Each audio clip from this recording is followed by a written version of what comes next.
Kuliah kedua, saya dikasih tugas untuk memberikan diagnosis psikiatri. Diagnosis psikiatri, bagaimana kita nanti sebagai dokter itu bisa mendiagnosis suatu penyakit, termasuk yang lebih khusus diagnosis dalam penyakit-penyakit psikiatri atau penyakit-penyakit gangguan jiwa. Ya, baik, lanjut slide. Bahwa eh, manifestasi fenomena perilaku manusia itu sebagaimana kemarin yang saya sampaikan itu ada tiga yang perlu kita analisis ya, ya. Yang pertama kita analisis perilakunya, kemudian yang kedua kita analisis pikirannya, kemudian kita analisis perasaannya. Nah, ketiga hal ini sangat penting ya untuk dipahami ya, dan untuk dimengerti bahwa gangguan jiwa atau kesehatan mental, gangguan pada kesehatan mentalnya itu harus kita analisis dari 3P ini ya, perilaku, pikiran, perasaan. Yang mana manifestasi perilaku itu sangat luas ya, perlu empati dan tidak praduga atau tidak menghakimi orang lain. Biasanya kita di lapangan nanti ya, di lapangan kalau kalian sudah di dokter di lapangan itu menghadapi tantangan ya, tantangan berupa ini stigma ya, stigma ini masih sangat kuat ya di masyarakat kita tentang stigma penyakit jiwa ya. Kalau sudah masuk ke dokter jiwa ya gila kan gitu ya. Sehingga nggak mau periksa ke dokter jiwa ya, ataupun di tengah-tengah masyarakat kalau eh, apa keluarga ada yang menderita gangguan jiwa maka akan berdampak kepada hal-hal yang lain ya, berdampak kepada hal-hal yang lain ya, termasuk dalam kehidupan sehari-hari ya, akan berdampak ya, hubungan interpersonal, kemudian bisnis, kemudian pekerjaan, kemudian profesi dan lain sebagainya akan berdampak ke yang lainnya. Yang kita hadapi ada stigma yang negatif ya, dari penyakit-penyakit gangguan jiwa. Padahal ya, ini adalah suatu perubahan biokimia di otak ya, atau neurotransmitter di otak kita ya. Jadi eh, pasien-pasien dengan gangguan mental terjadinya adalah karena ketidakseimbangan atau imbalance dari neurotransmitter atau biokimia yang ada di otak ya, semisal serotonin, semisal dopamin, semisal adrenalin, ya, semisal GABA, epinefrin, ya, norepinefrin dan lain sebagainya. Itu adalah neurotransmitter yang ada di otak kita. Nah, kemudian juga eh, untuk menghadapi itu semua tentunya dalam melayani pasien-pasien jiwa, ya, meskipun kita melayani pasien-pasien dengan gangguan mental, perlu adanya empati, ya, perlu adanya empati. Nah, ini yang perlu kita tekankan. Kalian nanti kalau sudah jadi dokter harus bisa berempati terhadap pasien-pasien, nah, terutama pasien-pasien yang kaitan langsung dengan kejiwaan, ya, masalah mental. Ya. Jadi empati itu apa? Empati itu apa? Ada yang bisa uh, memberikan pengertian. Empati itu apa pengertiannya?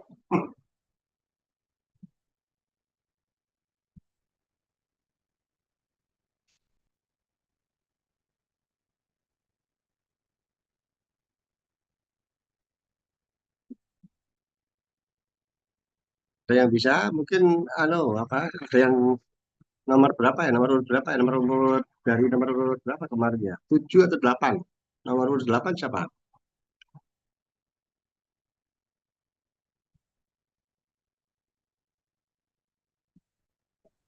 izin ya.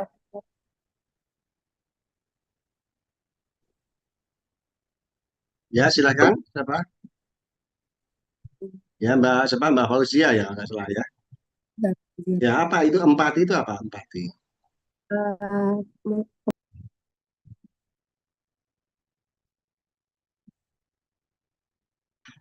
Ya, ada yang bisa ngasih pengertian tentang empati itu apa sih empati?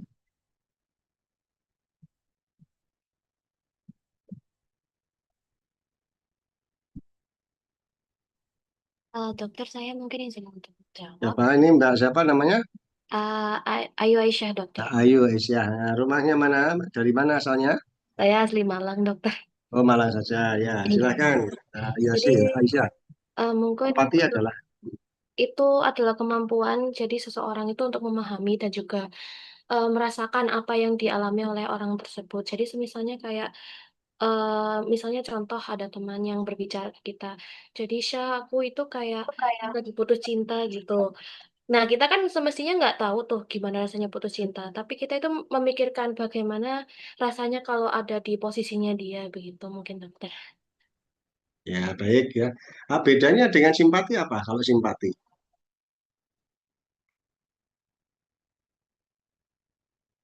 kalau simpati bedanya simpati dengan empati apa? Ada yang bisa? Empati sudah betul ya, seperti yang disampaikan oleh Mbak Ayu. Itu empati itu bisa merasakan ya apa yang dirasakan oleh pasien ya penderitaan yang dirasakan oleh pasien kita bisa merasakan. Nah ini nanti yang perlu kita kembangkan adalah empati ya, bukan simpati. Nah ya, bukan simpati. Kalau empati itu harus kita kembangkan nanti di bagaimana dimanapun kita sebagai dokter, apalagi sebagai dokter kita harus bisa berempati kepada pasien-pasien kita. Ya. Nanti kalian setelah jadi dokter itu harus apa mengembangkan ya nilai-nilai empati ini ya. Jadi bisa merasakan bagaimana sekiranya yang sakit itu adalah keluarga kita. Atau yang sakit itu adalah pasangan kita, atau suami kita, atau istri kita, atau orang, bahkan orang tua kita. Kita akan perlakukan atau kita akan melayani tentunya dengan apa kemampuan tertinggi kita, ya, kemampuan yang kita miliki dan tidak asal-asalan, tidak apa melayaninya itu tidak asal-asalan katakanlah begitu. Kita akan memberikan pelayanan yang terbaik tentunya ya. Nah, begitu juga dengan melayani pasien pasien lain ya pasien orang lain bahkan orang lain yang kita tidak kenal kita harus bisa berempati kepada mereka ya berempati. Nah, dan kita tidak boleh simpati. Apa simpati itu apa? Izin menjawab dokter. Ya, siapa ini namanya? Riha dokter. Oh, ya, Mbak Riha, mana rumahnya? Asalnya mana? Dan Kalimantan Tengah. Oh, Kalimantan Tengah. Aduh, jauh ya. Ya, silakan. Apa? Simpati itu apa? Baik. Untuk simpati itu kayak perasaan kasihan, kayak iba dan turut prihatin dokter kepada orang yang kayak ada terhadap penderitaan orang lain gitu dokter. Tapi tidak selalu memahami pengalaman emosionalnya secara mendalam. Contohnya, misalkan kita menjadi dokter, terus ternyata ada seseorang, ada pasien yang tiba-tiba kayak cerita, dok saya kehilangan pekerjaan ini. Terus kita merasa simpati, artinya kayak kita merasa kasihan atau juga turut prihatin terhadap pasien tersebut. Mungkin dari saya itu dokter.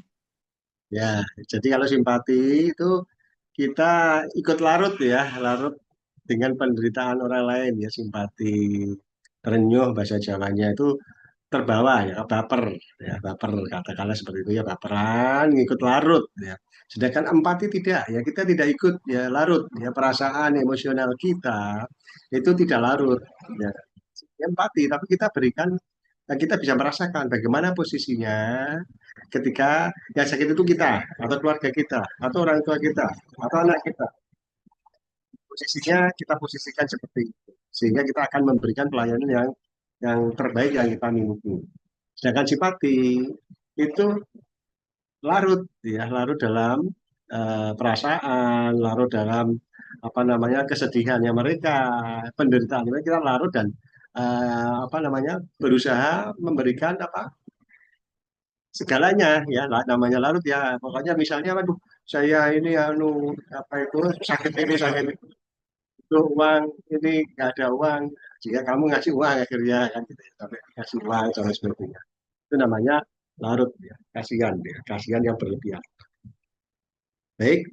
Eh, Kemudian juga yang perlu dikembangkan adalah terima orang lain sebagaimana adanya. Ya. Kita harus bisa menerima orang lain apa adanya. Jadi orang lain itu kan namanya orang kan pasti adalah namanya kekurangan dan kelebihan dan kita apa namanya eh, tidak menerima menerima hanya kelebihannya saja, ya, tapi kekurangan nggak mau menerima.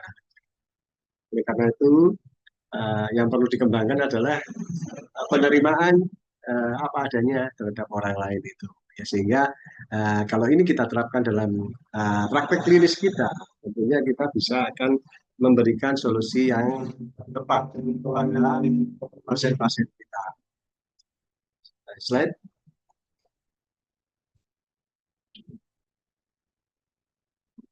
Nah, sekarang masuk kriteria gangguan jiwa ya. Kriteria gangguan jiwa adalah suatu kelompok gejala atau perilaku yang secara klinis ditemukan bermakna dan yang disertai dengan adanya penderitaan atau distres pada kebanyakan kasus dan yang berkaitan dengan terganggunya fungsi-fungsi atau disfungsi sehari-hari seseorang atau aktiviti daily living. Lanjut.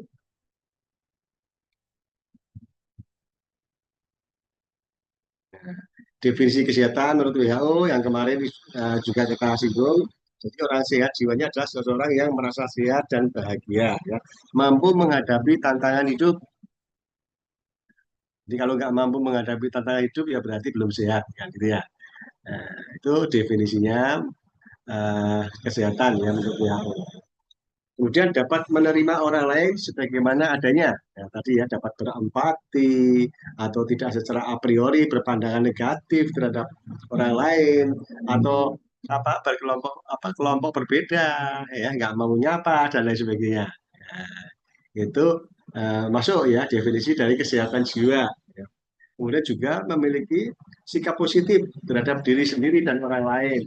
Jadi kita juga harus memiliki sikap positif pada diri kita sendiri, ya, sehingga kita tidak terkena depresi nantinya. Ya. Jadi orang depresi kan sering menyalahkan diri sendiri, ya, bersikap negatif terhadap dirinya sendiri, ya, berfokus pada kekurangan-kekurangan diri, kesalahan-kesalahan diri, ya. Tidak memiliki sikap yang positif terhadap diri sendiri. Hanya ya, hargailah diri kita sendiri. Ya. Sebelum kita menghargai orang lain, kita harus bisa ya, menghargai diri kita sendiri. Ya. Bisa apa itu menerima, ya, menerima kekurangan dan kelebihan kita. Kalau kelebihan saya kira banyak yang bisa menerima. Itu ya, banyak yang bisa. Ya, kekurangan diri sendiri itu yang biasanya yang tidak bisa menerima. Makanya yang perlu dikembangkan adalah memiliki sikap untuk positif terhadap diri sendiri.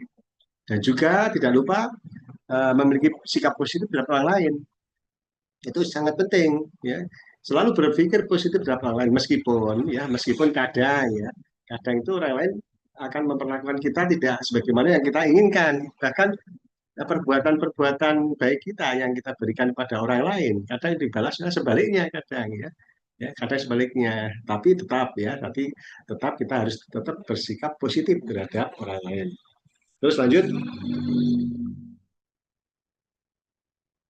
Nah, dalam ilmu kedokteran jiwa, kita melakukan apa namanya diagnosis ini dengan pendekatan yang komprehensif, ya, menyeluruh, ya, bahwa gangguan jiwa itu bukanlah sesuatu hal yang berdiri sendiri, merupakan suatu apa rangkaian atau merupakan suatu apa ya tersusun runtutan atau kontinum, ya, kontinum sebagai dokter, apabila kita memeriksa dan mengobati, harus juga menilai aspek perilaku, pikiran, dan perasaan pasien. Ya.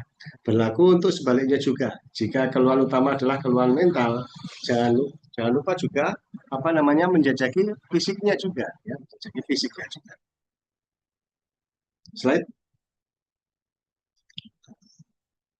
Juga kita lakukan pendekatan deskriptif fenomenologis ya, bersifat netral tanpa melihat mengapa gejala itu terjadi dari satu sudut pandang atau paradigma tertentu ya. Cara pendekatannya memasuki situasi itu dan membiarkan kesadaran sensoris ya, sensoris awareness untuk menemukan apa yang ada. Kemudian merupakan suatu pengalaman atau penghayatan interaktif ya, bukan hanya berdasarkan anamnesis saja, tapi juga heteroanamnesis. Ya. Perlu membina rapot. Nah, membina rapot, membina hubungan baik. Ya, rapat itu hubungan baik dengan pasien. Untuk membina hubungan baik dengan pasien, membina raport dengan pasien, tentunya butuh tadi ya, empati. Ya, empati. Bisa merasakan penderitaan orang lain sebagaimana orang lain rasakan. Kita bisa merasakan. Itu susahnya kalau orang itu sakit, kan gitu ya. Lanjut. Nah, dalam kedokteran jiwa itu kita sebut dengan evaluasi multiaksial. Diagnosis dengan evaluasi multiaksial. Sebagaimana yang ada di dalam PPDGJ 3. Ya. Berguna untuk memahami pasien secara menyeluruh ya, baik dari segi pertama ada tidaknya gangguan jiwa. Yang kedua adanya gangguan kepribadian. Kemudian yang ketiga kondisi medik atau fisik ya. Yang keempat problem psikososial dan lingkungan. Kemudian yang kelima fungsinya sebagai makhluk psikososial secara menyeluruh. Dengan evaluasi ini terapi dapat dilakukan secara lebih komprehensif ya. Jadi diagnosis dalam psikiatri itu ada 5 aksis. Nah, ya sebagaimana di dalam PPDGJ ya. Aksis pertama berisi ada tidaknya gangguan jiwa, yaitu di aksis pertama ya. Kemudian aksis kedua berisi ada enggak gangguan kepribadiannya. Kalau enggak ada ya ditulis tidak ada gangguan kepribadian atau ciri kepribadian. Kemudian yang ketiga yang diisi adalah kondisi medis umum, ya, kondisi medis umum, kondisi fisik seseorang. Kemudian aksis 4 diisi oleh problem psikososial lingkungan. Ya, nanti ada macam-macam di aksis keempat ya, yang ada di PPDGJ. Ya. Kemudian yang kelima, GAF, ya, Global Assessment Functioning, yaitu fungsi sebagai makhluk psikososial secara menyeluruh. Ya, ya lanjut. Nah, ini aksis 1, aksis 2 ya. Aksis 1 tadi gangguan jiwanya ya. Kemudian aksis kedua kepribadian ya, gangguan kepribadian. Kemudian aksis ketiga kondisi medis umum. Aksis keempat problem-problem psikososial kultural ya. Aksis kelima adalah GAF ya, Global Assessment Functioning. Lanjut. Nah, aksis 1, semua gangguan jiwa yang terdapat dalam blok F0 sampai F9 ya, kecuali F60 dan F61. Khusus blok F7 dan F9 adalah gangguan jiwa yang awitannya mulai masa kanak-kanak atau remaja. Pada anak dan remaja dapat pula ditemukan gangguan jiwa yang terdapat dalam blok F0 sampai F6, asalkan memenuhi kriteria diagnosisnya. Ya. Kemudian ada kode Z atau kode V, ya. Ini problem kehidupan yang tidak memenuhi kriteria gangguan jiwa, tetapi membuat orang itu datang untuk minta pertolongan atau kondisi medis yang memerlukan perhatian terapi. Ya, ada kode Z atau kode V. Itu nanti masuk di aksis 1. Ya, lanjut. Nah, aksis kedua berisi apa? Gangguan kepribadian dengan kode ICD-10-nya itu F60 dan F61 atau ciri kepribadian ya. Gangguan kepribadian dan ciri kepribadian. Nanti ada bedanya ya antara gangguan kepribadian dengan ciri kepribadian ya. Kemudian juga aksis kedua bisa diisi retardasi mental dengan kode ICD-10-nya F70. Aksis ketiga itu kondisi medis umum. Aksis 5 problem psikososial dan lingkungan. Ya, lanjut. Aksis kelima, penilaian fungsi secara global atau menyeluruh dalam fungsi psikologi, sosial, dan okupasional. Untuk memastikan suatu diagnosis gangguan jiwa perlu beberapa syarat. Yang pertama, kumpulkan gejala menjadi suatu kumpulan gejala atau yang kita sebut dengan sindrom yang bermakna. Pikirkan secara urutan hierarkis, ya mulai dari F0 sampai F5 dalam upaya membedakan berbagai diferensial diagnosis. Kemudian yang ketiga, telusuri jangka waktu atau berapa lama gejala itu sudah ada, serta lama perjalanan penyakit, termasuk ada tidaknya serta sifat dari awitan gejala. Itu diakses kebutuhan. Yuk. Urutan hierarkis ya, ingat ya, urutan hierarkis. Jadi semakin tinggi urutannya maka dia semakin berat. ya, urutan awal gangguan jiwa.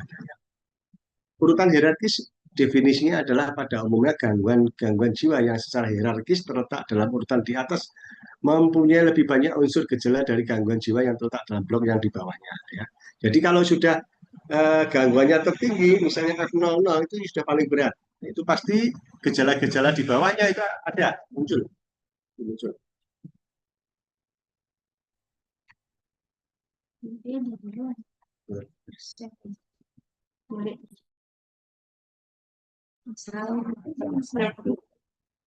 Sebentar ya, mana bentar.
Baik, mohon maaf ada ini ya. Baik, kita lanjutkan. Jadi urutan hierarkis itu merupakan kumpulan gejala. Itu bisa terdapat pada beberapa diagnosis dengan gejala yang sama atau mirip ya.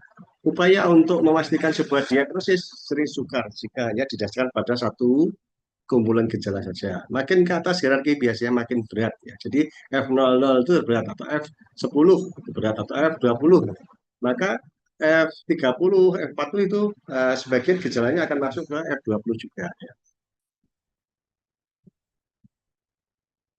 Lanjut. Nah, ini bloknya ya, menurut Asisten F0 ya, atau F0, F0 sampai F09 biasanya ya, sampai F9 maksud saya ya. Gangguan mental organik ya, termasuk gangguan mental simptomatik ya. Itu di Asisten ya, di PPDGJ ada ya. F1, kodenya F1 atau F10 ya, F10 sampai F19. Ini gangguan mental dan perilaku akibat penggunaan zat psikoaktif. Nanti masuk ke dalam F10 sampai F19. F20 sampai F29 yaitu penyakit-penyakit skizofrenia, gangguan skizofrenia, gangguan skizotipal, dan gangguan waham, jadi gangguan psikotik non-organik. Kemudian F30 ya, sampai F39 ya, bloknya gangguan-gangguan suasana perasaan, ya, gangguan mood afektif, masuk ke dalam F30 sampai F39. Kemudian F40, gangguan neurotik, gangguan somatoform, dan gangguan yang berkaitan dengan stres. Itu masuk F40 sampai F49. Kemudian F50 sampai F59 adalah diisi sindrom perilaku yang berhubungan dengan gangguan fisiologis dan faktor fisik. Kemudian F60 sampai F69 gangguan kepribadian dan perilaku masa dewasa. Sedangkan F70 sampai 79 nanti bertingkat ya, retardasi mental. Nanti retardasi mental ada yang ringan, sedang, berat, sangat berat. Kemudian F80 sampai 89 ya, gangguan perkembangan psikologis. Kemudian F90 sampai F99 gangguan perilaku dan emosional dengan awitian biasanya pada masa anak dan remaja ya. Slide.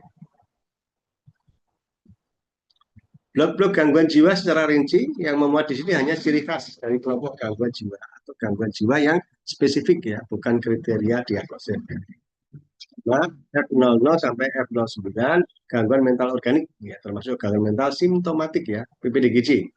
3 ya, ada di PPDGJ ya. Gambaran klinisnya beraneka ragam, namun persamaannya adalah disfungsi primer pada otak. Jadi ada organik ya. Jadi kelainan yang ada di organik masuk blok F00 sampai F09 seperti apa? Delirium, demensia. Kemudian disfungsi primer pada otak akibat penyakit, ya, akibat cedera, akibat roda paksa pada otak yang menyebabkan gangguan fisiologis pada otak. Kemudian disfungsi sekunder pada otak oleh penyakit pada tubuh di luar otak, ya, yang kemudian setelah sistemik menimbulkan gangguan fisiologis pada otak. Ya. Lanjut slide. Gejala yang ditimbulkan dapat berupa gangguan sensorium, kesadaran, seperti gangguan kesadaran dan perhatian misalnya pada F05, delirium, bukan akibat alkohol atau zat psikoaktif lainnya. Kemudian gangguan fungsi kognitif seperti daya ingat pikir, daya belajar, misalnya pada demensia, F00 sampai F03. Ya. Sindrom amnestik organik bukan akibat alkohol, ya, dan zat psikoaktif lainnya. Kemudian gangguan persepsi, misalnya F06, halusinasi organik. Nah, ya, ada namanya halusinasi organik. Halusinasi organik itu halusinasi yang disebabkan oleh karena faktor organiknya yang menonjol. Misalnya kena penyakit, ya, ataupun kena penyakit berat. Kena penyakit berat dia akan berhalusinasi. Kemudian misalnya contohnya penyakit yang gampang, ya, penyakit meningitis atau encephalitis, radang selaput otak. Radang otak atau radang selaput otak itu juga bisa menimbulkan halusinasi organik. Kemudian penyakit yang lain, misalnya orang tipoid, itu juga kadang menimbulkan halusinasi organik. Ya. Gangguan isi pikir atau gangguan suasana perasaan dan emosi. Ya. Perubahan kepribadian atau perilaku. Lanjut. Blok F0, gangguan jiwa mental, disebabkan oleh penyakit yang ini sudah, ya, tadi penyakit yang secara primer mempengaruhi otak secara fisiologis sehingga terjadi disfungsi otak, ya. Penyakit atau kondisi fisik di luar otak yang secara sekunder atau secara sistemik mempengaruhi fungsi otak secara fisiologis sehingga terjadi disfungsi otak. Untuk memastikan diagnosis perlu bukti dari riwayat penyakit, pemeriksaan fisik, pemeriksaan laborat yang menyokong. Lanjut. Ini lagi rinciannya blok F1, ya, atau F10, ya, F10 atau F1. F10 gangguan mental dan perilaku akibat penggunaan zat psikoaktif, ya. Jadi akibat penyalahgunaan zat psikoaktif, narkoba, nafsa dan lain sebagainya nanti masuk di blok F10 sampai F19. Misalnya F19, F19 itu gangguan mental dan perilaku akibat penggunaan zat psikoaktif multiple, ya, banyak, ya, bukan cuma ganja, bukan cuma ekstasi, bukan cuma sabu dan lain sebagainya, tapi multiple, banyak, yaitu F19. Gangguan disebabkan oleh akibat langsung dari penggunaan zat psikoaktif secara psikologis yang mempengaruhi otak dan menimbulkan gangguan mental dan perilaku. Itu masuk di blok F1 atau blok F10, ya, 10 sampai 19. Kemudian blok F20, ya, F20 sampai F29, yaitu gangguan dasarnya adalah gejala psikotik, ya, halusinasi, waham, perilaku katatun, perilaku kacau yang umumnya disertai oleh tilikan yang buruk, ya. Gejala psikotik ini mendominasi gambaran klinisnya. Satu-satunya gangguan mental yang tidak mempunyai gejala psikotik yakni gangguan skizofrenia. Itu masuk nanti adalah blok F20 sampai F29. Kalau F23, ya, diagnosis F23 apa? F23. Ada yang tahu F23? Kalau F20 kan gangguan skizofrenia. Nanti macam-macam skizofrenia. Kalau F23 itu apa? Gangguan apa? Dokter, untuk F23 itu Siapa namanya? dan Adrian, dokter. Apa? Siapa namanya? Adrian, Mas Adrian. Okay. Rumahnya mana, Mas Adrian? Di Malang, dokter. Oh, Malang aja, orang Malang aja, ya. Okay. Baik, apa, Mas? Ya. Kalau F23 ini itu diagnosisnya gangguan psikotik akut dan psikotik akut. Sementara. Ya, gangguan psikotik akut. Baik. Slide. Sekarang blok F30, ya, atau 30 sampai 39, itu gangguan suasana perasaan, gangguan mood, gangguan afektif, ya, Gejala dasarnya adalah gangguan suasana perasaan, gangguan mood, depresi, mania, ya, yang pada umumnya bersifat episodik. Ya. Perlu diingat bahwa lama atau durasi waktu gejala psikotik selalu lebih pendek dari lama waktu episode gangguan mood yang mendasari. Nanti ada gangguan mood bipolar, ya, apa? Gangguan mood bipolar, episode mania, episode depresi, ada yang gangguan campuran, ya, mania depresi. Nanti menurut hierarki yang ada. Kemudian masuk blok F40 sampai F49, ya. Gangguan neurotik, gangguan somatoform, dan gangguan yang berkaitan dengan stres. Nah, gangguan gejala utamanya kelompok gangguan cemas dan gangguan fobik. Ya, kecemasan yang dapat bersifat kronis atau episodik, atau kecemasan timbul bila dihadapkan pada situasi tertentu atau objek tertentu.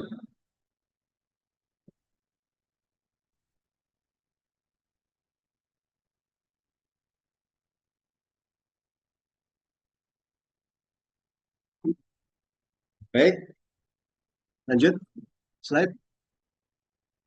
Blok F50 sampai 59, sindrom perilaku yang berhubungan dengan faktor fisiologis dan faktor fisik. Nah, jenisnya gangguan makan, gangguan tidur non-organik, disfungsi seksual non-organik, gangguan jiwa dan perilaku yang berhubungan dengan masa nifas yang tidak diklasifikasikan di tempat yang lain, faktor psikologis dan perilaku yang berhubungan dengan gangguan atau penyakit yang diklasifikasikan di tempat lain.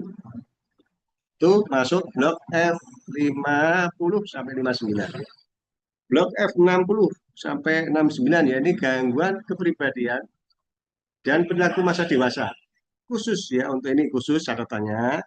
Untuk F60 gangguan kepribadian dan F61 gangguan kepribadian campuran dan lainnya tercatat dalam aksis kedua. Ciri khasnya yang F60 sampai 69 ini, ciri khasnya blok ini mencakup berbagai keadaan dan pola perilaku yang secara klinis bermakna, yang cenderung menetap dan merupakan ekspresi dari gaya hidup yang khas dari seseorang, serta cara berhubungan dengan diri sendiri dan orang lain. Jenisnya gangguan kepribadian khas, gangguan identitas jenis kelamin, gangguan preferensi seksual, dan lain sebagainya. Lanjut.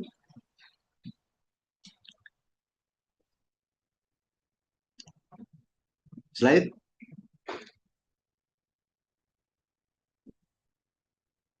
Ini sudah tadi, ya, aksis kedua sudah.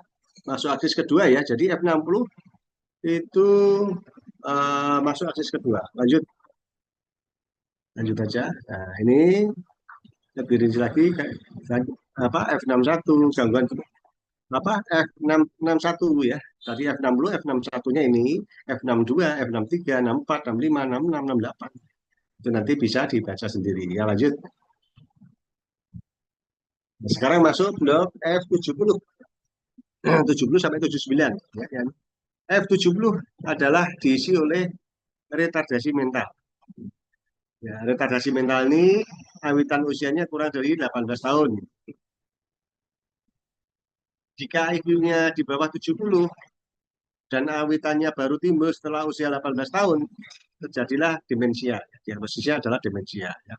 Kemudian perkembangan mental terhenti, ditandai timbulnya hendaya atau disfungsi keterampilan dalam kehidupan. Ya. Kemudian mempengaruhi semua tingkat intelijensia.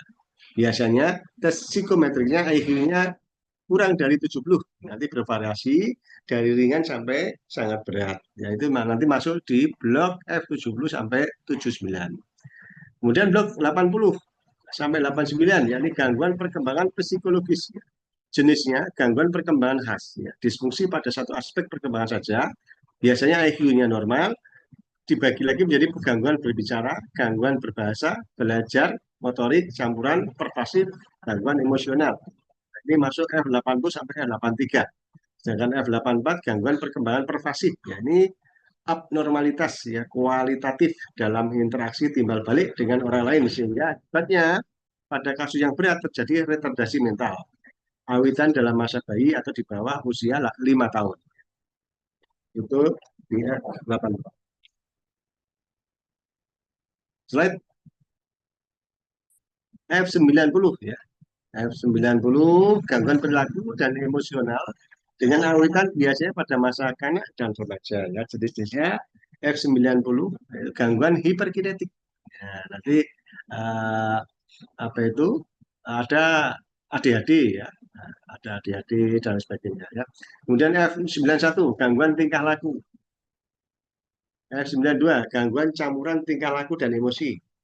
F93 gangguan emosional dengan awitan khas pada masa kanak. Jenisnya gangguan ansietas perpisahan masa kanak, sana anak dan lain-lain. Itu masuk di F93. Nah, kan pernah lihat ya, atau mungkin ngalami, ada yang ngalami mungkin ya. Dulu waktu kita kecil, waktu TK mungkin ya, waktu TK, kita dulu apa, kalau sekolah TK itu kan diantar sama papa atau sama mama, gitu ya, diantar. Biasanya anak-anak yang menderita gangguan ansietas perpisahan masa kanak itu minta ditunggu terus, nggak mau ditinggal. Nah, sehingga apa? Mengganggu yang lain. Nah, minta ditunggu. Jadi yang apa? Misalnya mamanya nganter ya ke sekolah TK, nggak mau ditinggal pulang. Nah, anak itu minta ditunggu terus. Sehingga yang sekolah mamanya juga ikut sekolah, akhirnya kan gitu. Jadi ada ya gangguan apa namanya? Eh, gangguan emosional dengan awitan khas pada masa kanak ya. Jenisnya gangguan ansietas perpisahan pada masa kanak. Misalnya kalau kita paksa, misalnya mamanya terus pulang itu bagaimana? Nangis nanti biasanya minta pulang, ikut pulang, jadi nggak jadi belajar nanti akhirnya, ya. Nggak jadi sekolah. Nah, itu banyak yang kita jumpai ya, di klinisnya. Kemudian F94 ya, gangguan fungsi sosial dan dengan awitan khas masa kanak dan remaja ya. Jenisnya mutisme elektif. Ya. F95 gangguan tik. Ya, ini juga ada di tengah-tengah masanya gangguan tik ya. Jenisnya gangguan tik sementara atau gangguan tik yang permanen ya. F96 berisi gangguan perilaku dan emosional dengan awitan biasanya pada masa kanak dan remaja. Jenisnya neurosis non organik atau juga kadang kita jumpai gagap dan lain-lain ya. Itu masuk F96 ya. Gagap itu masuk F96. Lanjut. Nah, hubungan antara taraf berat stres dengan gangguan jiwa ya. Tidak secara linear adalah hubungan sebab akibat akan menimbulkan suatu gangguan jiwa tertentu. Diagnosis gangguan jiwa tidak tergantung dari ada atau tidak adanya jenis stresor, tetapi dari gangguan klinis yang ada. Timbulnya gangguan jiwa bergantung dari dua faktor, yaitu taraf berat stresor secara objektif dan kemampuan adaptasi atau daya tahan, motivasi, kepribadian, dan persepsi subjektif seseorang. Lanjut. Nah, ini faktor-faktor yang mempengaruhi sakit atau tidak sakitnya atau keparahan sakit seseorang. Nah, semakin berat, maka daya tahannya, persepsinya semakin lemah. Kepribadiannya semakin lemah. Lanjut. Nah, ini manfaat grafik tadi. Yang pertama untuk asesmen ya pada pelaksanaan. Selanjutnya mengurangi taraf beratnya stresor. Ya, ini memperkuat daya adaptif, merubah persepsi subjektif terhadap stresor, membantu dirinya mengontrol atau mengendalikan gejala atau problem kehidupannya. Kombinasi berbagai upaya di atas, kemudian menggunakan berbagai aspek humaniora. Lanjut. Nah, salam dan terima kasih sampai di sini ya, pas hampir 1 jam ya. Baik, mungkin materi yang kedua, kuliah kedua kita. Eh, Sebelum kita akhiri, saya buka ya pertanyaan. Silakan mungkin ada yang ditanyakan, yang belum jelas nanti bisa kita jawab ya. Dan mungkin juga yang kemarin yang belum jelas nggak apa-apa, nanti di WA ya, nanti lewat Mbak PJ, Mbak PJ apa itu Mbak siapa Najwa, yang ketuanya ya, Najwa untuk di apa mau tanya silakan ya. Untuk materi siang hari ini silakan untuk bertanya sekarang ya. Kalau ada pertanyaan silakan.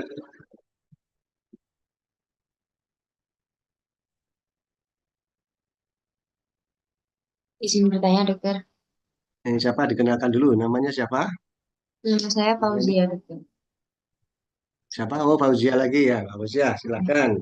Ada yang ditanyakan? izin bertanya, kalau yang di PPDGJ itu ya dokter, eh kan ada F20.X3 episodik berulang. Yang maksudnya X3, X-nya itu maksudnya gimana ya dokter? Itu dikit, dikitnya ya. Jadi nanti Iya, F20 ya, pertama nulisnya diagnosis kamu apa? Aksi satu terisi F20. F20-nya apa? Kita sebagai mahasiswa itu harus sampai dikit ketiga, keempat itu harus terisi. Jangan cuma F20 ya. F20.0 itu kan schizophrenia paranoid. Nah, paranoidnya yang seperti apa? Berkelanjutan. Titik 0, titik 1. Atau apa itu relaps dan lain sebagainya ya, di PPDGJ itu ada. Maksudnya terisi begitu ya, dikit itu hanya ya. Apa titik itu X itu dikit diisi ya, diisi perjalanan penyakitnya, misalnya relaps, schizophrenia paranoid, relaps atau schizophrenia paranoid apa gitu ya. Sudah.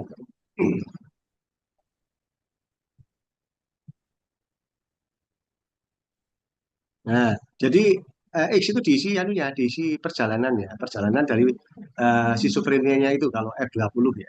F20 titik berapa ya. Jadi kalau F20 kan schizophrenia. Ya, sekarang titik 1 atau titik 0 itu kan schizophrenia, diisi nolnya itu diisi apa? Paranoid. paranoid. Kemudian kalau F20 titik 1 diisi schizophrenia He- apa? Satu Hebephrenic, hebephrenic. Nah, kemudian 20 titik F20 titik 2 itu diisi schizophrenia katatonik, katatonik. Kemudian F20 titik 3 diisi undifferentiated, undifferentiated ya, tidak tergolongkan tidak atau terpintas. tidak terklasifikasi ya, seperti itu isinya. Kemudian itu masih bisa dirinci satu digit lagi bisa dirinci. Tapi biasanya cukup ya, cukup kita bisa mengetahui jenis-jenis schizophrenia itu biasanya sudah kita luluskan biasanya ya, dengan tahap seperti itu. Berarti kalau misalnya tadi yang skizofrenia paranoid episodik berulang itu Ya, eh, 20.0.3 gitu dokter. ya begitu ya. Caranya nulisnya seperti itu. Kalau Iya. bisa sampai segitu itu sudah bagus. Kalau saya menginginkan F20 titik berapa gitu, tahu jenisnya sudah saya luluskan biasanya kalau saya ya, kalau saya luluskan. Ya. Syukur-syukur Baik, lebih dari itu, dikit selanjutnya bisa terisi itu lebih nilainya lebih lagi ya, lebih bagus lagi. oke. Terima kasih dokter. Ya, terus yang lain Izin bertanya dokter terkait yang aksis 5 yang graph scale ini kan ada siapa di ini? Kenalkan dulu namanya. dokter, nama saya Dodi Nugroho. Aduh, udah dengar ya, telinga saya agak berkurang nih pendengaran saya ini. Sudah umur ya. Nama saya Siapa namanya? Adrian dokter. Adrian Oh, dokter. Adrian lagi. Oh, Mas Adrian ya. Oke. Silakan. Nah, Adrian izin bertanya ditanya. dokter terkait aksis 5 yang graph scale. Aksis 5. Hah? Nah, itu kan ada dari rentang contoh kayak yang gejala tidak ada, berfungsi maksimal, nggak ada masalah yang tak tertanggulangi. Nah, itu kan ada range dari 91 sampai 100. Nah, itu kita mendiagnosisnya dengan subjektif atau pripun dokter. Soalnya misal saya diagnosisnya aksis 5 graph scale-nya 92 gitu. Terus teman saya 95. Apakah seperti itu, dokter? Ya. Jadi kembali lagi ke konsep dasar tadi bahwa diagnosis dalam psikiatri itu ada 5 aksis kan, ada 5 aksis itu harus terisi. Maksudnya kalau ada, kalau nggak ada ya nggak ada diisi. Ya, misalnya misalnya aksis 1 ya diagnosisnya F1 F berapa tadi F50 ya contohnya ya F50 atau F5 itu nanti eh, itu masuk di aksis 1. Kemudian aksis keduanya terisi apa enggak? Nah, nanti kita lihat. Aksis kedua kan terisi gangguan kepribadian atau ciri kepribadian. Nah, nanti kamu harus memahami dulu gangguan kepribadian itu apa sih? Ciri kepribadian itu apa sih? Apa bedanya gangguan kepribadian dengan ciri kepribadian? Kan gitu ya. Oh nggak ada ini nggak ada gangguan kepribadian ya berarti strip aja nggak usah diisi aksis keduanya. Kemudian masuk ke aksis ketiga. Ada nggak kondisi medis umum yang muncul? Yang diderita ada nggak kondisi fisik, kondisi medis atau kondisi fisik pasien ada nggak? Ada, masukkan. Nah, apa misalnya? Oh, gastritis. Oh, tipus abdominalis. Oh, kanker misalnya. Kita masukkan aksis ketiga. Kemudian aksis keempat isinya apa? Nah, problem psikososial ada nggak? Oh, ini stres, isinya apa? Stresor. Ya, sebagaimana yang kuliah pertama kemarin stresor itu ya, stresor yang kita ajarkan kemarin yang pertama. Stresornya ada nggak? Kita masukkan ke dalam aksis keempat. Kemudian yang kelima, nah ini aksis kelima isinya apa? Global Assessment Functioning. Berisi apa? Fungsi-fungsi setiap hari. Hmm. Maaf.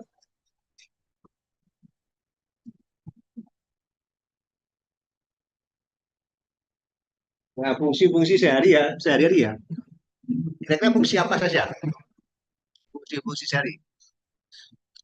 Global Assessment Functioning. Nah, fungsi-fungsi sehari-hari itu apa saja? Ada banyak. Yang satu, fungsi apa? Fungsi kognitif. Ya kan? Fungsi kognitifnya bagaimana? Yang kedua, fungsi komunikasi. Yang ketiga, fungsi kognitif, komunikasi, fungsi sosial. Kemudian fungsi apa? Banyak fungsi-fungsi sehari-hari. Fungsi pekerjaan atau fungsi okupasi. Nah, ya. Ada lagi fungsi yang lain? Fungsi ya sehari-hari ini. Mandi, makan. Itu termasuk fungsi apa? Mandi, makan. Tadi Ada yang tahu fungsi apa itu? activity daily living Ganti bukan, dokter? ganti pakaian, kamu sisiran, gitu ya. Itu fungsi apa? Fungsi ya kamu sisiran, kamu pakai minyak wangi, serot serot serot serot, biar wangi ya. Malam minggu mau apel misalnya, saya semprot semprot minyak wangi. Itu fungsi apa? Sebelum apa itu? Sebelum berangkat kuliah mandi, ya kan? Mandi, pakai baju yang rapi, kan gitu. Itu fungsi apa? Nah, kalau orang-orang gangguan jiwa kan fungsinya itu kan runtuh, ya. Dia nggak memperhatikan penampilan. Penampilannya acak-acakan. Penampilannya acak-adul, ya. Makanya kalau kita lihat ada orang kok penampilannya acak-acakan, oh jangan-jangan ini aksis kelimanya hancur ini. Aksis kelimanya hancur, runtuh. Nah, apa itu fungsi apa tadi? Ya, pakai minyak wangi, pakaian yang bagus. Kalau mau Jumatan misalnya pakai pakaian yang paling bagus untuk sholat Jumat. Gitu. Tidak sembarangan dia pakai kaos koblong misalnya kan gitu. Jumatan dia pakai ya boleh-boleh aja sih boleh. Tidak ada larangan.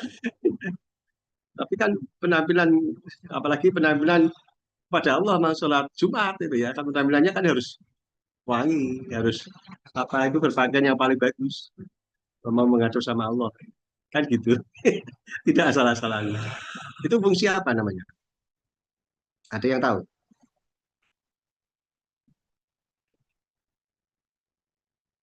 Activity daily living, dokter.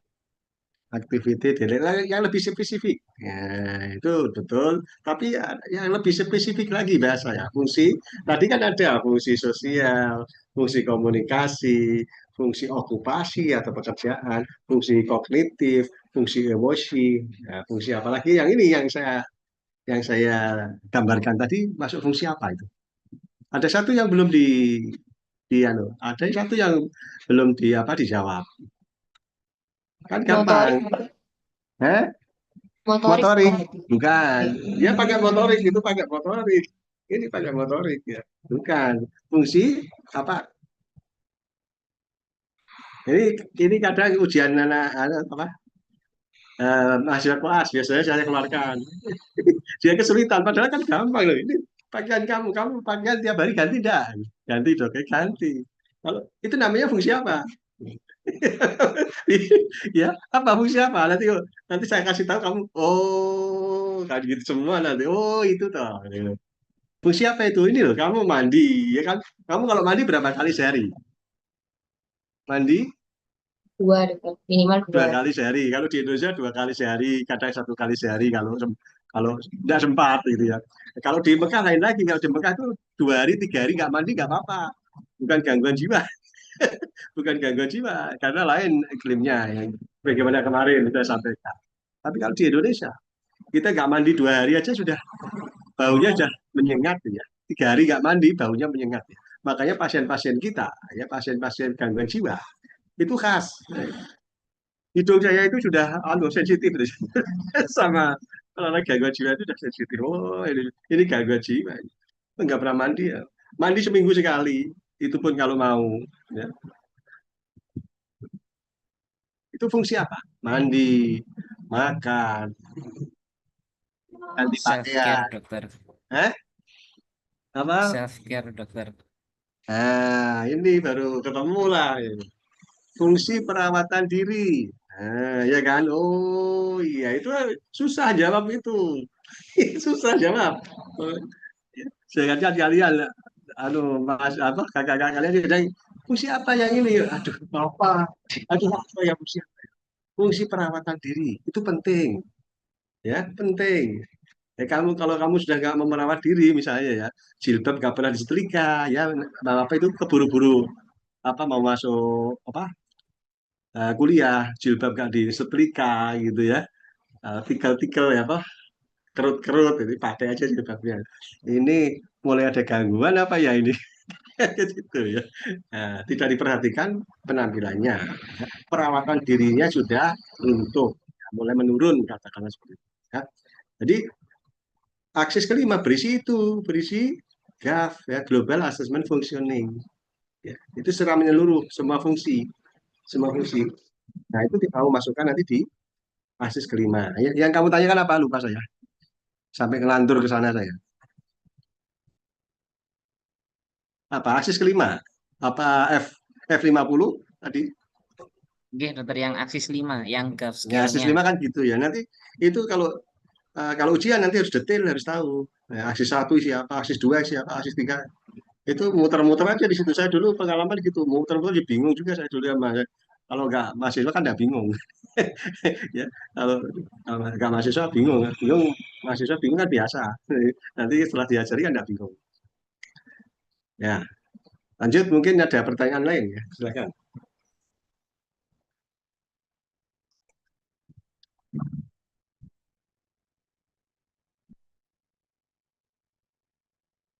Ini pesertanya lengkap ya nih, 80 lebih ya, lengkap, lebih semua. Dan ke fakultas nanti. Baik, kalau tidak ada pertanyaan, kita cukupi sampai di sini dulu. Ada keperluan ya saya. Apa itu? Insya Allah ada satu materi yang belum saya sampaikan. Saya minta minta waktu nanti ya, Najwa ya. Nanti carikan waktu, kemudian dihubungi saya. Bahkan nggak apa-apa sih, saya biasanya praktek itu selesai jam 8 malam itu sudah mulai kosong pasien ya. Pasien sudah mulai sedikit. Jam 8 malam ke atas nggak apa-apa. Malam-malam nggak apa-apa. Itu cuma ya kalau siang kan agak kredit ya waktu ya, habis kantor kemudian ke rumah sakit satu-satunya ya, belum sempat istirahat dan lain sebagainya.